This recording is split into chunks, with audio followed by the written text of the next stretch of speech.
I'm Paul Stanley of KISS. It's 10 p.m.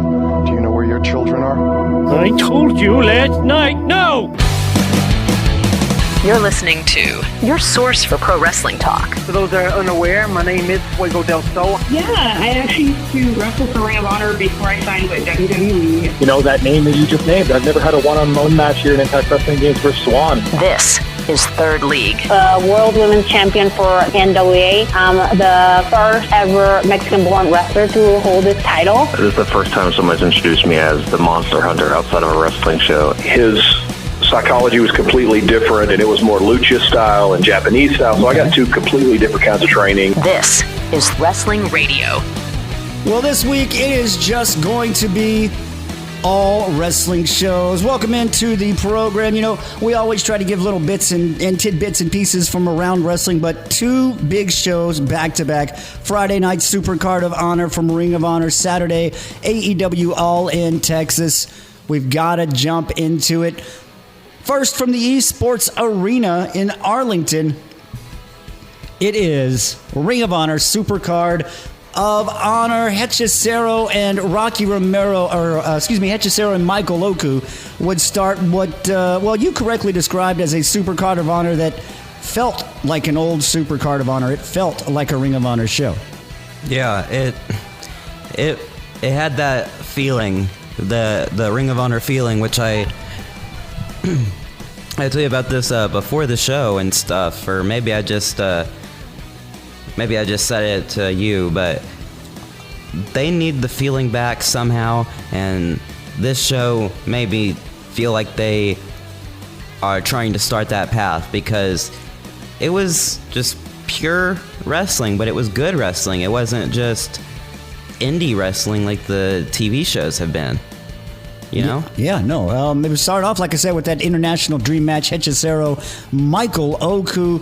Of course, Michael Oku, the Rev Pro British Heavyweight Champion. And Hechicero, of course, recently joining the Don Callis family, coming over from CMLL, got a great technical background. You saw that. You also saw the powerful background of Hechicero as he would defeat Michael Oku. 11 minutes. But you also... see the influences lucha style has on Hechicero's technical work, and he does all the lucha stuff, but he doesn't make it hinder any of the technical stuff that he does. Like, he can turn a head scissor into a triangle choke, into an arm bar, into a figure four in like 2 seconds. Yeah, no, it was definitely a good match, a great match to open with. Just all through the show was a great show. When we talk about great shows all the way through, that's going to be a theme for this episode. But then we move on to the $50,000 four-way where A.R. Fox would defeat Adam Priest, Atlantis Jr., and Lee Johnson short of 10 minutes. I tweeted that this basically means A.R. Fox is back in Tony's good graces, and he's going to be booked heavily and pushed and pretty much, yeah. You know, I was joking during the show. Atlantis Jr. is probably going to get the win here. Yeah, because they're just overprotected as hell. But Tony didn't do it. I would have not thought AR Fox. I would have thought any other person in that match. Yeah, I was pulling for Lee Johnson. Him and Vanilla Bean were out there. We got the Pure title next, where Lee Moriarty would defend against Blue Panther. 13 minutes, 19 seconds. Moriarty would pick up a victory. Moriarty showing off his technical ability. I would want to see a feud with Hechicero, but they don't need to do that yet. I think Moriarty would be outshined, technically, against Hechicero. He would, and Hechicero would have to win the Pure title, which is maybe what they're going for. But yeah, I think Hechicero is going to be more on the... main Dynamite and Collision shows. They're really trying to build the Callis family as also like a tag team unit, so I would not be surprised if we do a heel on heel and the Death Riders lose to the Callis family or something like that. Well, the Callis family is a huge faction with basically two different factions inside of it. Mm-hmm. That's a little bit odd. I don't think that's ever been done, but we're moving. It's a new Bullet Club.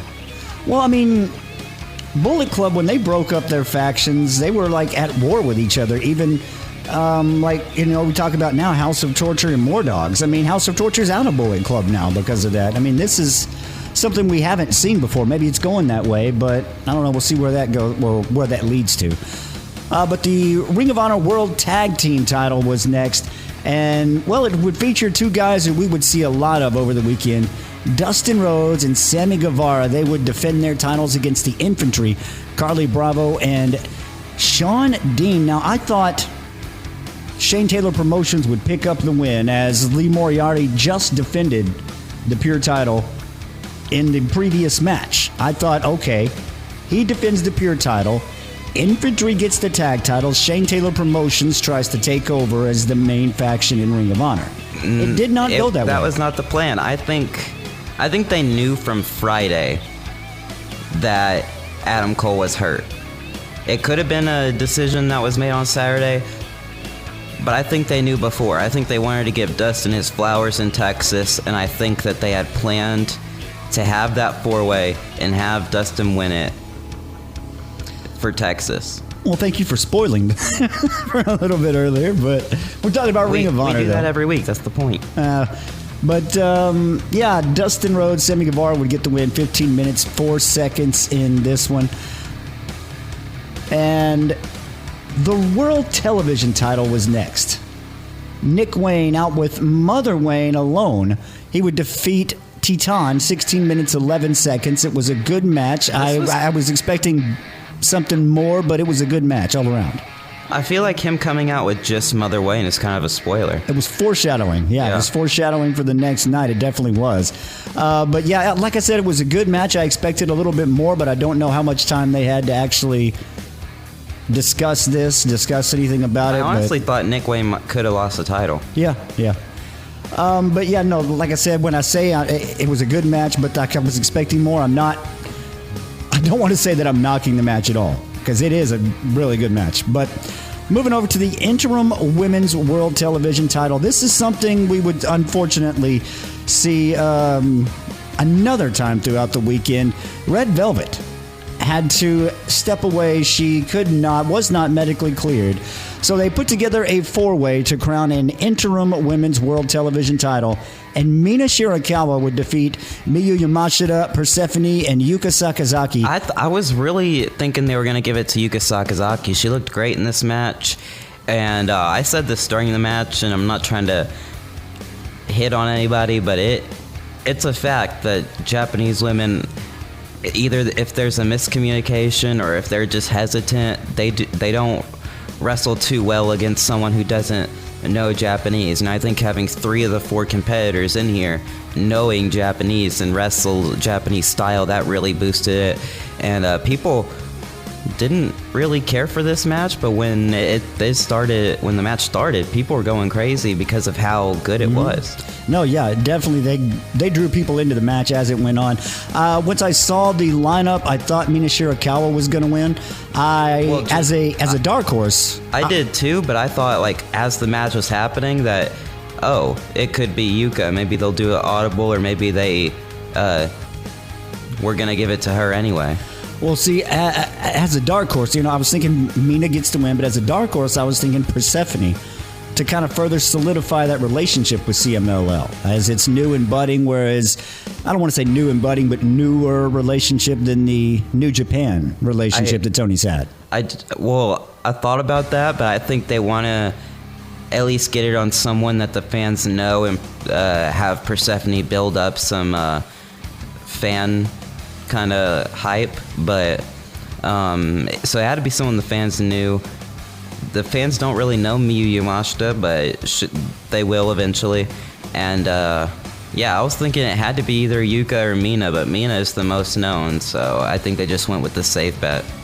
Well, from the World Television title to the Women's World title, Athena would defeat This should have main evented the show, because I was going to say yes. I know where you're going, because of where Athena's from, because of the story of the forever champion, her trying to get to that 1,000-day reign. But why it didn't was the next night. I think it should have, but the next night, or the next afternoon, Saturday. That's why this didn't get the main event tonight. But go ahead. I think so, but I also think they wanted to give the world title, its main event spot on the card, simply, I know I'm talking about the next match, but it's simply because that world title bout felt like a Ring of Honor world title bout. It felt like with different competitors, obviously, but it felt like a Tyler Black versus Davey Richards, you know? Yeah, we'll get to that in a second, because I do want to talk about the Athena Thunder Rosa match here. Right. This was great. It was really Athena kind of cementing herself. I mean, she is going to get to that 1,000-day reign, I think. And I don't know how much longer she'll get, but I think she's going to get to that 1,000 days. Well, I was worried because Thunder Rosa has not wrestled much. Yeah. She has not at all. I didn't know how she would fare in a big time long match, but she wrestled well. She wrestled her ass off. Yeah, I don't know. I think Thunder Rosa's probably got some other things in mind other than AEW, but we'll talk about that on a different show. The main event, as you mentioned, on a different show, a different time. It's not a topic for this podcast. But the main event, as you mentioned, Ring of Honor World Title, Bandito, the champion, would defeat Konosuke Takeshita along with Don Callis just shy of 30 minutes, 29 minutes, 25 seconds. Yeah, that was insane. And I thought when the show was happening, I was like, if Athena's not main eventing, then we might have Takeshita winning the title. I don't know what that does, but Takeshita with the Ring of Honor World Title, I mean, come on. But yeah, But Bandito in Texas, Bandito did win, by roll-up or something, I think? Yeah, and he gets, of course he's going to get cheered in Texas. This match was so good, the fans carried on the Mexican tradition of throwing money into the ring when they enjoy a match spectacularly. And there's fan video of Bandito and Takeshita in the ring surrounded by all these dollar bills. I mean, it's a very, very cool thing to see. I've never been a part of a crowd like that actually throws money into the ring after the show. But that was a look at Ring of Honor Supercard of Honor.